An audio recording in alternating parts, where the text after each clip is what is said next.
तो यही है, भगवान की भक्ति करे, भगवान की भक्ति। एक पंक्ति में कहा कि भगवान की, और दूसरे में कहा भक्ति करे, और भक्ति का स्वरूप भी बता दिया।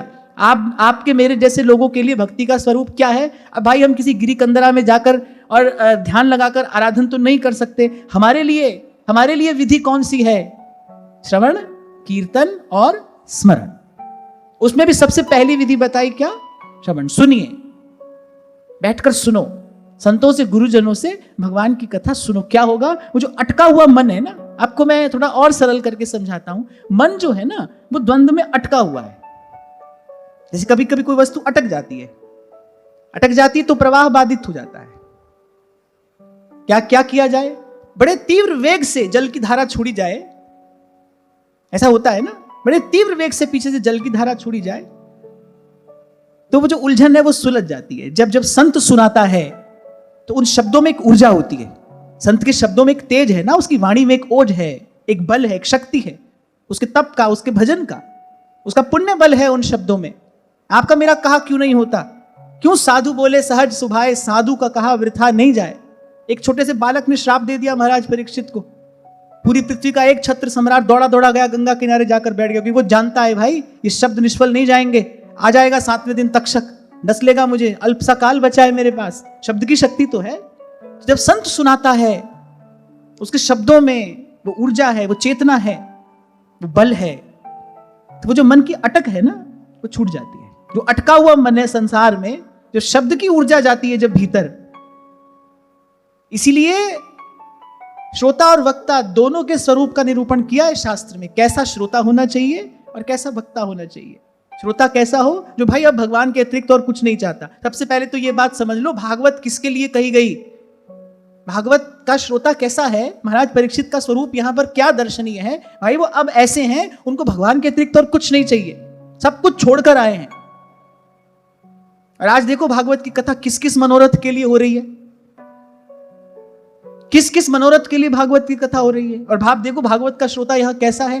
प्रत्येक अध्याय के विश्राम में क्या लिखा गया है? बोले पारमहंस्यांग संहितायां, ये परमहंसों की संहिता है। कौन है इसका अधिकारी? जिसके मन में दरस तेरे की प्यास मन लागी, सहज आनंद बसे बैरागी। ये दो पंक्तियां जो इस शब्द की है ना, बड़ी प्यारी है मुझे।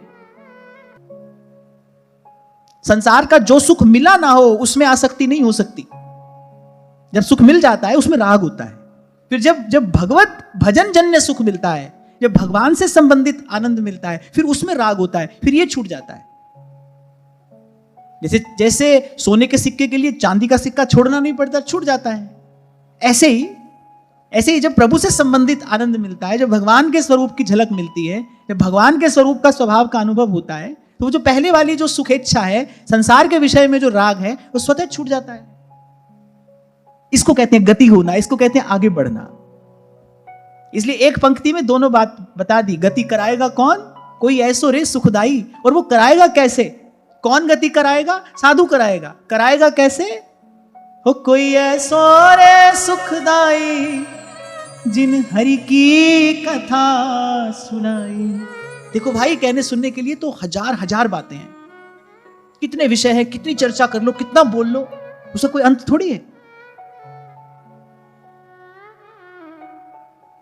कितनी बातें हैं सुनाने के लिए, अनंत अनंत शास्त्र हैं। यही बात तो महामुनि अष्टावक्र ने कही है महाराजा जनक से, आज अक्ष शिणुवातात नाना शास्त्रण्य अनेकशः। मैं घर से पढ़कर आऊं, आपको रोज सुनाऊं, नई नई बात आपको बताऊं ना। पर महाराज परीक्षित कह रहे वो सब व्यर्थ है, सार की बात बताइए। सार की बात क्या है? सुखदेव जी महाराज ने कहा भैया सार की बात तो यही है। तो श्री सुखदेव जी महाराज कह रहे भाई, इस संसार में जहां पल पल जीव के साथ पंच क्लेश लगे हैं, हर पल भय बना हुआ है। किसका? मर जाने का। ये भय सदा ही बना है। जो पास है वो चला ना जाए, इसका भय सदा बना है। ध्यान रखना, भूलना नहीं। जैसे ये एक संसार है ना क्षण भंगुर सा, ऐसे यहां उपलब्ध होने वाली प्रत्येक उपलब्धि वैसी ही है, बिल्कुल। जैसे रेत का घर कोई बनाए, भगवत रसिक देव कहते बोले बारू की सी भीत, बाजीगर को पेखनो और मिटत न लागे बार, देर नहीं लगेगी और समाप्त हो जाएगा। जहां पल पल मर जाने का भय, मिट जाने का भय लगा है, बना है, इस संसार में रहकर अगर कोई निर्भय हो सकता है फिर यही विधि है। श्री कृष्ण के पवित्र नामों का कीर्तन करे, श्री कृष्ण की मंगलमयी कथा का श्रवण करे और श्रवण और कीर्तन के प्रसाद स्वरूप सतत श्री कृष्ण के स्मरण में रहे। और इतनी बात कहकर मैं आगे बढ़ूं, मन में विकार उसी क्षण आता है जिस क्षण भगवान भूलते हैं, भगवत विस्मृति जब होती है। तभी श्री स्वामी रामसुखदास जी महाराज सतत निरंतर यही कहते थे, मेरे नाथ मैं आपको भूलूं नहीं, आपको भूलूं नहीं, आपकी विस्मृति ना हो। सारे क्लेश का मूल यही है, जीव के जितने क्लेश हैं सबका मूल एक ही कारण है, बस उसका रोग जो है ना उसका मूल एक ही है, भगवत विस्मृति, भगवान ना भूलें।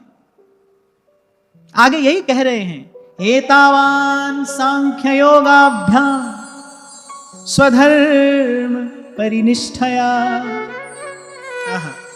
जन्म लाभ परः पुंसाम अन्ते नारायण स्मृति। ऐसे तो सुखदेव जी महाराज कह रहे भाई जिसको जो विधि अनुकूल पड़े, ज्ञान है, योग है, अनेक अनेक विधियां हैं, और या फिर भगवान की भक्ति से, धर्मनिष्ठा से, कर्तव्य निष्ठा से जैसे बन पड़े, भले पर अपने जीवन को ऐसा बना ले कि मृत्यु के समय भगवान का स्मरण हो जाए। ये जो श्री गीता जी में भगवान ने कहा ना, अभ्यासेन तु कौन्तेय वैराग्येण च गृह्यते, किस बात का अभ्यास करना है भाई? ये जो बार बार कहा जा रहा है ना, सतत भगवान का स्मरण करिए, स्मरण करिए, ये क्या है? अभ्यास है। किस लिए है ये अभ्यास? ताकि अंत समय भगवान का स्मरण हो जाए। आपको सुनाया था ना मैंने, एक व्यक्ति ने श्री स्वामी जी से प्रश्न पूछा था, मैंने तो नहीं किया भगवान का भजन, मैं करूंगा भी नहीं, और आप बार बार कहते हैं कि अंत में भगवत स्मरण हो तो भगवत प्राप्ति होती है, जीव की परम गति होती है। मैं यदि केवल अंत में भगवान का स्मरण कर लूंगा तो मेरी गति होगी? स्वामी जी ने कहा हम लिख कर देते हैं, होगी। स्वामी जी ने कहा एक प्रश्न हमारा भी है, जो जीवन भर अभ्यास करते हैं वो भी चूक जाते हैं, अंतराम कहीं आवत नहीं। बिना अभ्यास के अंत में कैसे भगवान का स्मरण हो जाएगा? अभ्यास करने वाले से भी चूक हो जाती है, तो जो अभ्यास नहीं करेगा उससे कैसे हो जाएगा स्मरण? क्या है ना, मदांध जीव होता है, पहले तो उसको लगता ही नहीं मैं कभी मरूंगा, माफ करना, पहले तो आपको मुझे लगता ही नहीं हम मरेंगे। अगर ये बात लगे ना तो फिर तो जीव लगे अपने कल्याण के साधन में। तभी तो नारायण स्वामी को कहना पड़ा कि दो बातन को याद रख, जो चाहत कल्याण, नारायण एक मृत्यु को दूजे श्री भगवान। अगर ये पता हो ना, इस बात का बोध हो कि जाना है, रहना नहीं, मरना बिस्वा बीस, फिर तो भाई जीव लगेगा भजन में। फिर क्यों नहीं लगेगा? महाराज परीक्षित को पता चल गया भाई अब जाना है, दौड़ कर आ गए, देरी नहीं लगी। और मैं उस दिन आपको कह रहा था हमको तो क्या छोड़ना है महाराज परीक्षित जो छोड़कर आए हैं, स्वर्ग से अधिक लक्ष्मी है उनके पास में, ऐसा वैभव, ऐसी संपत्ति, समृद्धि, प्रभुता, सब कुछ तो था, एक क्षण नहीं लगाया, भाई मरना है, अब क्या करेंगे इसका? तो हमको लगता ही नहीं कि हमको मरना है, लगे तो फिर हम भी लगे भगवान के भजन में।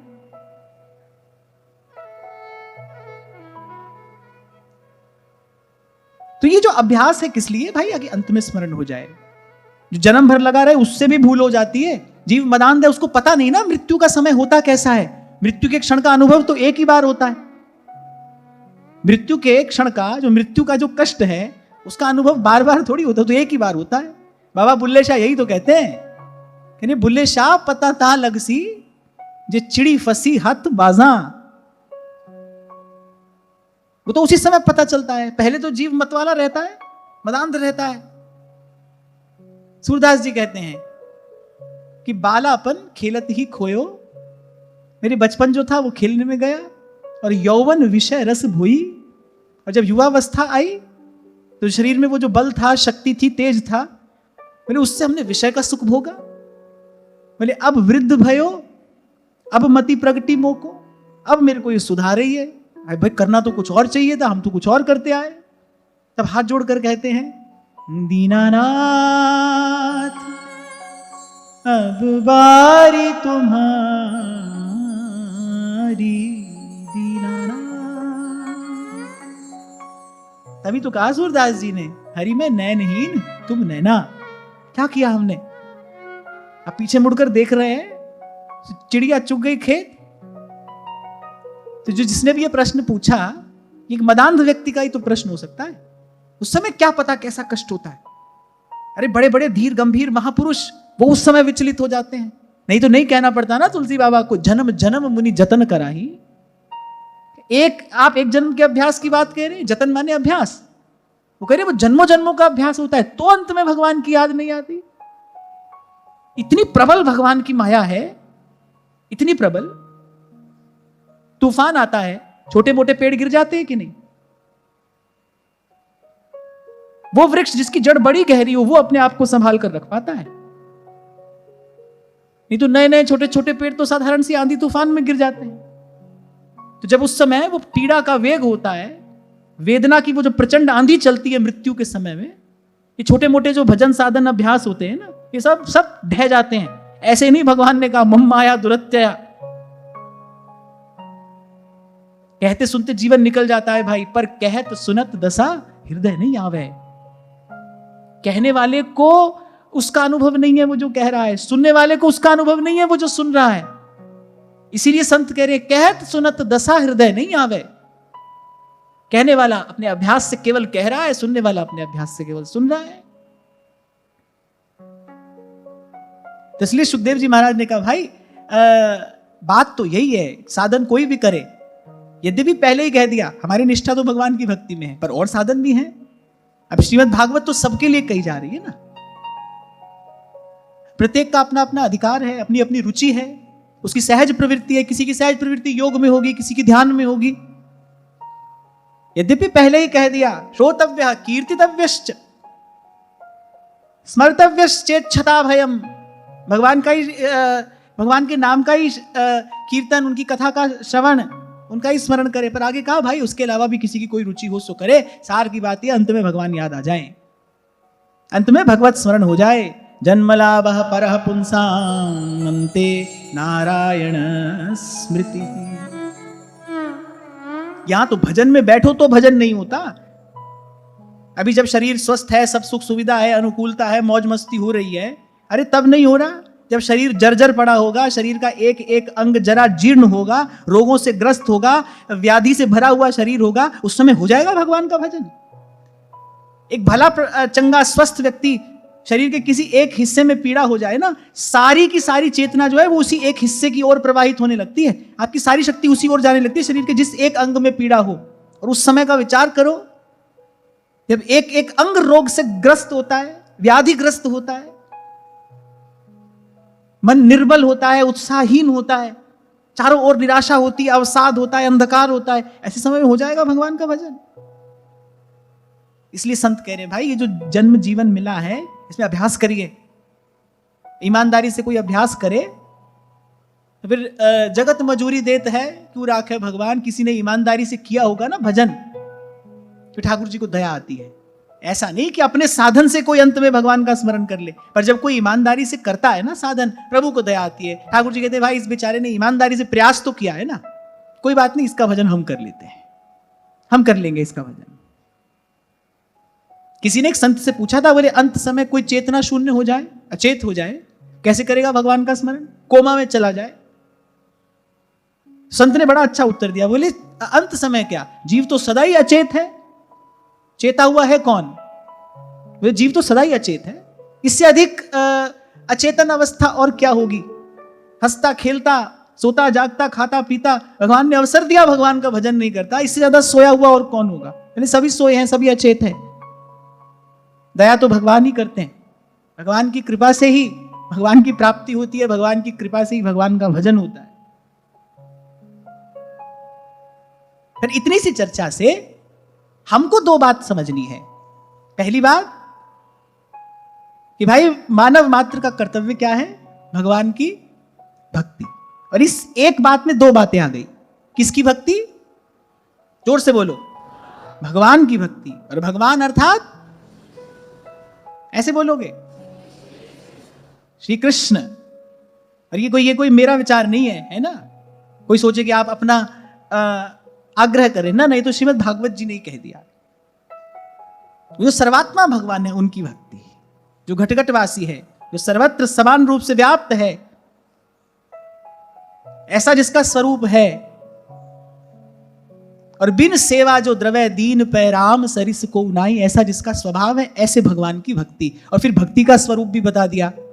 भक्ति अर्थात हमारे लिए भक्ति का स्वरूप क्या है? श्रवण, कीर्तन और स्मरण। तो एक बात तो ये हो गई भगवान की भक्ति, और इसमें दो बात हो गई, भगवान कौन और भक्ति का स्वरूप क्या। और दूसरी बात, जो सार की बात श्री सुखदेव जी महाराज ने कही, भाई कुछ भी करो अंत में भगवान का स्मरण होना चाहिए। श्री डोंगरे जी महाराज ये बात बार बार कहते थे, बोले साधु वही होता है भाई जिसका मरण मंगलमय होता है। जीवन तो जैसा हो सो हो, सुख दुख आते जाते रहते हैं, आते जाते रहेंगे। बड़ी बड़ी व्याधियां, बड़ी बड़ी प्रतिकूलताएं संतों के जीवन में आती देखी जाती हैं। बड़े बड़े दुख संतों के जीवन में आते देखे जाते हैं। बड़े बड़े अपमान संत लोग झेलते हैं। ये सब तो होता है, होता रहेगा। फिर अंत में भगवान का स्मरण हो गया, मृत्यु जिसकी मंगलमयी हो गई, माने वही साधु था। मैं पहले कभी कहा करता था ना, बच्चा सारा साल किताब आगे लेके बैठा ही रहे, माँ बाप को लगे बोले कितना पढ़ता है, बेचारा दिन भर पढ़ता है, जिस दिन परीक्षा का परिणाम आए उस दिन फेल। अब बताओ, अब खबर नहीं क्या पढ़ता था, पढ़ता भी था कि नहीं पढ़ता था। एक बालक है, खेलता कूदता रहा, थोड़ा सा पढ़ा, उत्तीर्ण हो गया। माता पिता को इससे बात नहीं है कि भाई कितना पढ़ा, कब पढ़ा, कैसे पढ़ा, पास हुआ कि नहीं हुआ। यही बात श्री सुखदेव जी महाराज ने कही, भाई जो भी रास्ता हो तुम्हारा तुम देखो, परीक्षा पास करनी है। और परीक्षा पास करने का अर्थ क्या है? अंत में भगवान का स्मरण हो रहा है कि नहीं हो रहा है। यहां पर संत इस बात को समझाते हुए कहते हैं, भाई अंत में भगवान का स्मरण उसी को होता है जो जीवन भर ईमानदारी से अभ्यास में लगता है, भजन के अभ्यास में। बड़ी बड़ी सुंदर पंक्ति है ये। जन्म लाभः परः पुंसाम् अन्ते नारायण स्मृति।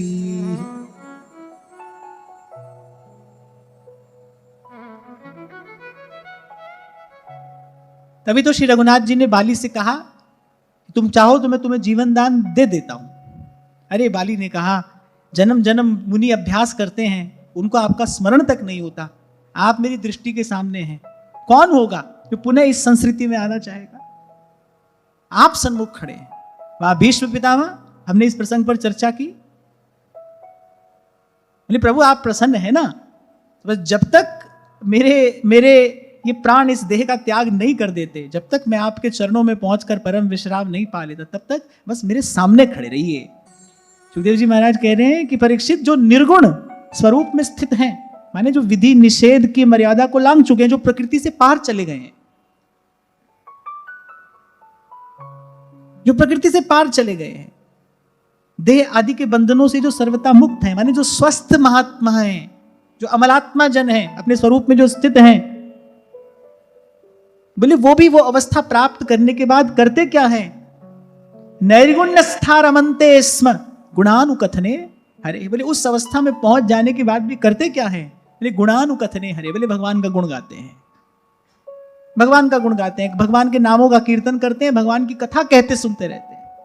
यही करते हैं वो। 28 कल्पों से काकभुसुंडी जी क्या कर रहे हैं? बस यही कर रहे हैं। भज श्री राम, भज श्री राम, श्री राम जय राम, जय जय राम। और कहा रमनते, बोले उसी में रमे रहते हैं। भगवत्पाद शंकराचार्य भगवान कहते हैं, मुक्तया अपि विग्रहम कृत्वा तम भजन्ते। जो मुक्त हो गए हैं वो भी आते हैं यहां, वो आज संसार में आते हैं, जननी के गर्भ में आएंगे, संसार में आते हैं। किस लिए? बोले तम भजनते, भगवान का भजन करने के लिए आते हैं, भजन का सुख लेने के लिए आते हैं, कथा कीर्तन का आनंद लेने के लिए आते हैं। जिस आनंद का संकेत कबीर अपनी वाणी में करते हैं, जो सुख है सतसंग में सो वैकुंठ न हो।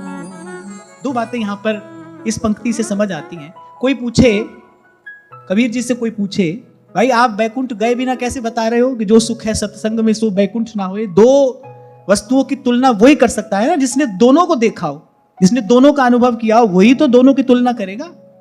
कोई पूछे कबीर जी से, आप कैसे कह रहे हैं जो सुख है सत्संग में सो वैकुंठ ना होए? आपने देखा है वैकुंठ? वैकुंठ जाने से पहले ये बात तो कह रहे हैं। हाँ, देखा है। यही बात स्पष्ट कर देती है कि वो नित्य सिद्ध महापुरुष हैं, आए हैं संसार में लोक मंगल करने के लिए। पहले वैकुंठ का सुख देखा, फिर जब यहां आए और भगवान की कथा कीर्तन का आनंद लिया तो कहा जो सुख है सत्संग में सो वैकुंठ। तभी तो कहा राम बुलावा भेजा।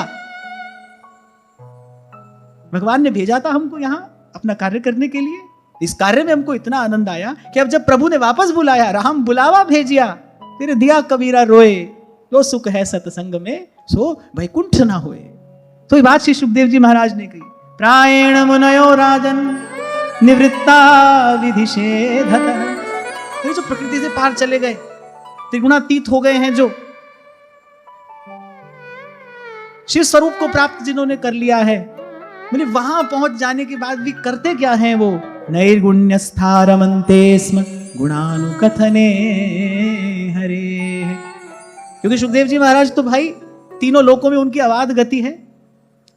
दिव्य संतों से, दिव्यतम भक्तों से उनका समागम सतत होता ही रहता है। तो वो जहां जाते हैं वो यही देखते हैं, भाई ये सब संत सयाने कर क्या रहे हैं?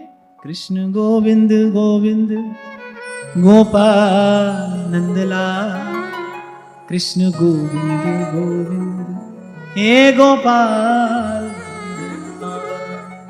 कोई विकार जिनको स्पर्श भी कर नहीं गया आज तक, ऐसे दिव्य सनकादिक ऋषि, एक वक्ता बन जाता है, बाकी सब श्रोता बन जाते हैं। कभी कोई वक्ता बन जाता है, कभी कोई, और भगवान की कथा चलती रहती है, भगवत चर्चा होती रहती है। वो भी ऐसे ही निर्गुण प्रभु के ही उपासक थे, वृंदावन आए और रास बिहारी ने उनके चित्त वित्त का हरण कर लिया। बस हो गए यहीं के, फिर पीछे मुड़कर नहीं देखा। अरे भाई संत सयाने तो यही कहते हैं, सोम से सील प्रताप दिनेश से, मघवा से महीप विषय सुख साने, सुख से मुनि सारद से वक्ता चिरजीवी लोमस दे अधिकाने। एते भये तो कहा तुलसी, जो पे जान की जीवन राम न जाने, जान की जीवन राम न जाने। दंडकारण्य के वो सब ऋषि मुनि, भाई वो सब सिद्ध संत ही तो थे। बस भगवान का रूप देखा, वो इतना प्यारा, इतना मधुर लगा। बोले अब तक क्या भूस कूट रहे थे हम। ध्रुवदास जी ने यही बात लिखी है, बृहद बामन पुराण भाषा लीला जो है, यही बात लिखी। भृगु ऋषि ने जब पूछा ब्रह्मा जी से, तो ब्रह्मा जी ने कहा भाई ये वृंदावन की लीला है, तुम नहीं समझोगे, तुमने तो आज तक खाली भूस कूटा है। ये जो रस है, वृंदावन रस सबनते राख्यो दूर दुराई, तुम नहीं समझोगे इसे। ये रस कौन पाता है? या तो भगवान कृपा करे या भगवान का कोई प्यारा भक्त मिल जाए, वो इस रस को चखता है। सुखदेव जी महाराज ने दोनों बातें इस एक श्लोक में कह दी। हम जैसे महात्माओं का भी मन हर लेते हैं श्री कृष्ण।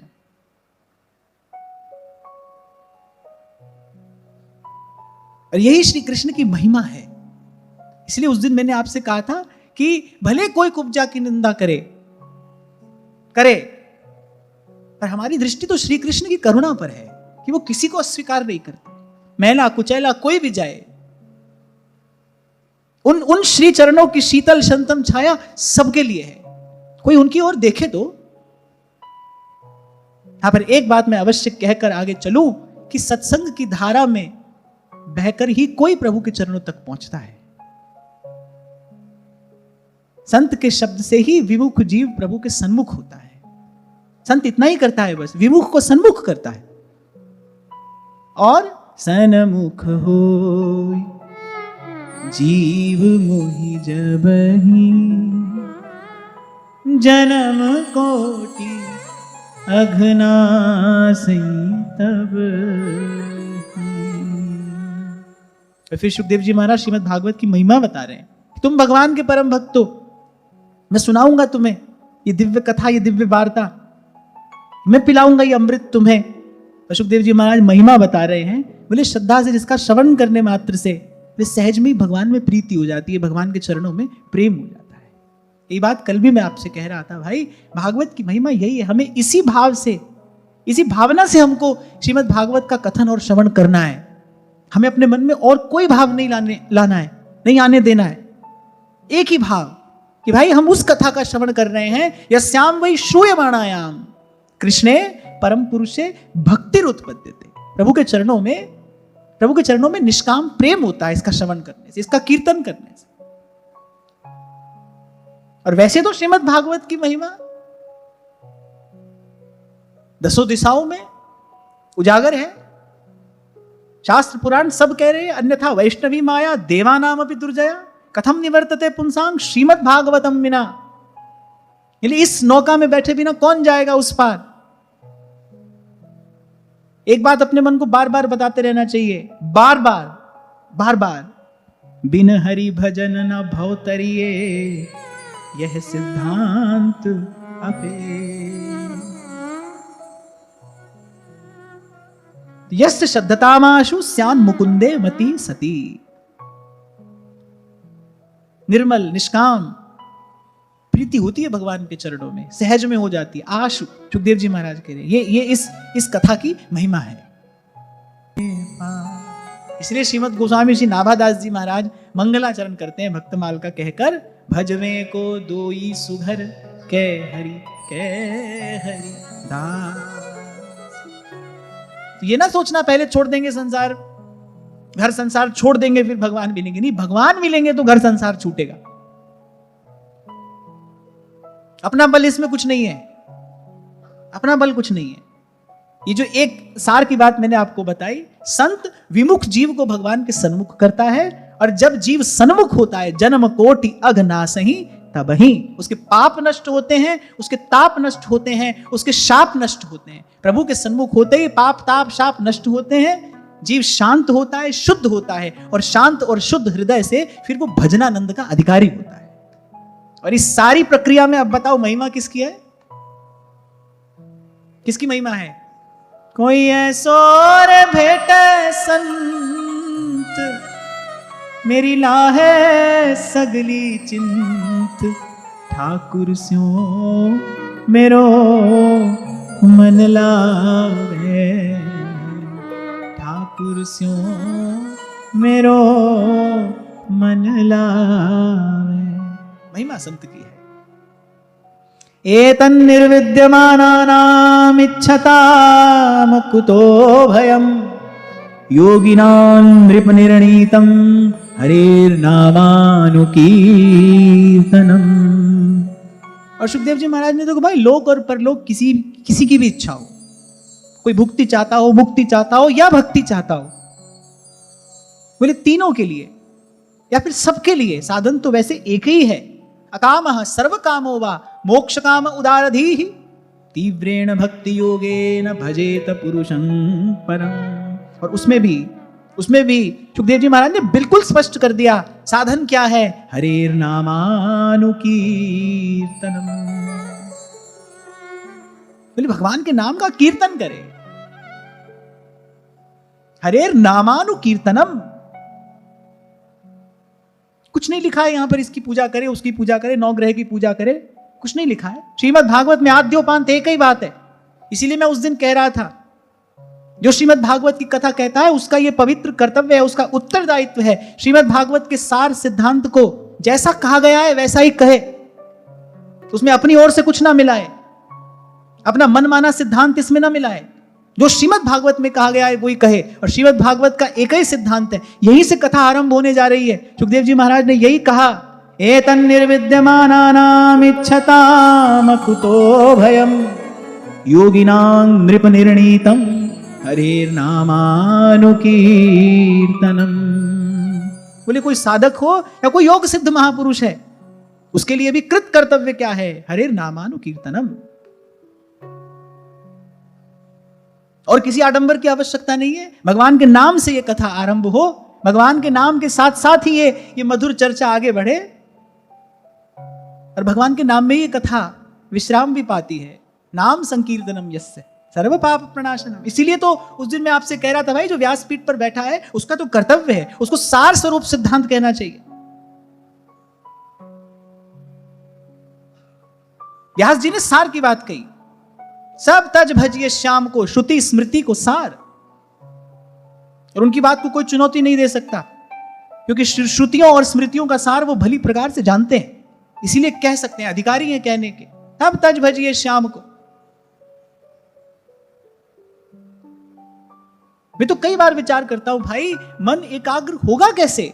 सुनने वाले का मन एकाग्र कैसे होगा जब सुनाने वाला उसको 10 प्रकार की बातें बताएगा, 10 निष्ठाओं में उसके मन को उलझाएगा, 10 विषय उसको देगा जहां वो अपनी श्रद्धा लगाए। सुनने वाले का मन एकाग्र कैसे होगा? एकाग्र के लिए कोई एक होना चाहिए ना।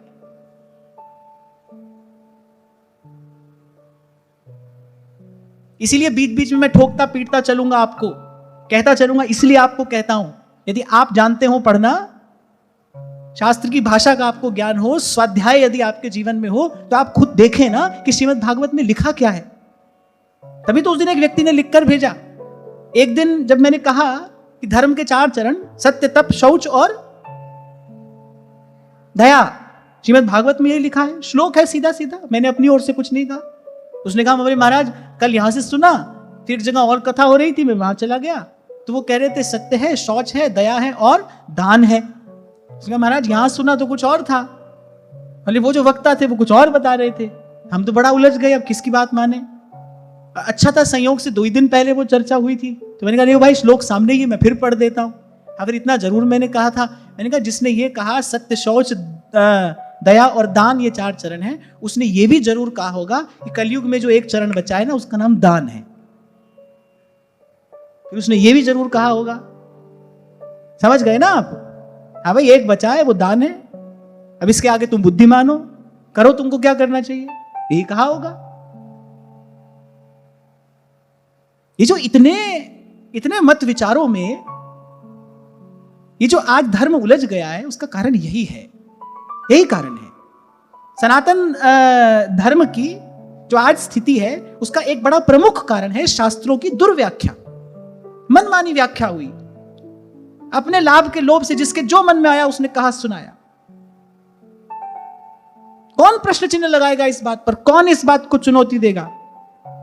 श्री सुखदेव जी महाराज यहीं से आरंभ कर रहे हैं, योगी नाम नृप निर्णीतम हरेर नामानुकीर्तनम। बोले कोई साधक है, सिद्ध है, योगी है, भोगी है, कोई भी है, लोक पर लोक की कोई भी इच्छा है, यही कर्तव्य है उसका, भगवान के नाम का कीर्तन करे, यही धर्म है। कलौ तद्धरि कीर्तनात्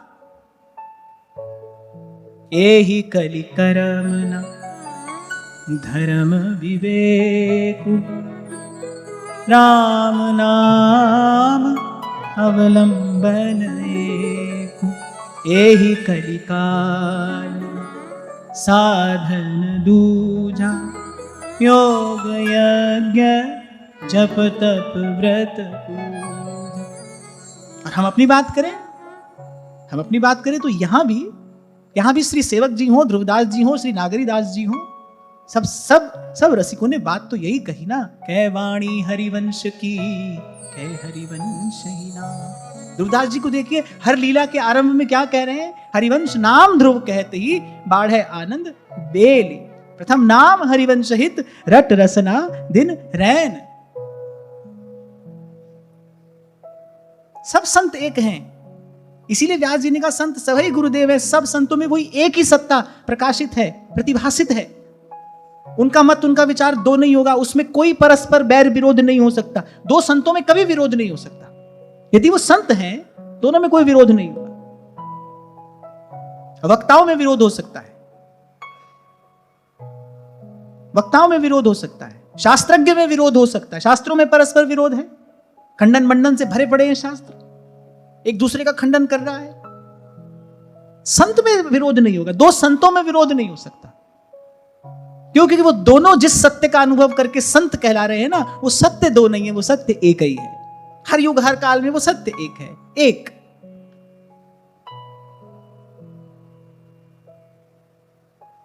तो आपके मेरे लिए भी और सबके लिए भी। सुखदेव जी महाराज ने कहा भाई किसी को भुक्ति मुक्ति भक्ति जो चाहिए, कोई योगी हो, साधक हो, सिद्ध हो, कोई भी हो, पर निर्णीतम ये निर्णय किया गया है हरेर नामानुकीर्तनम।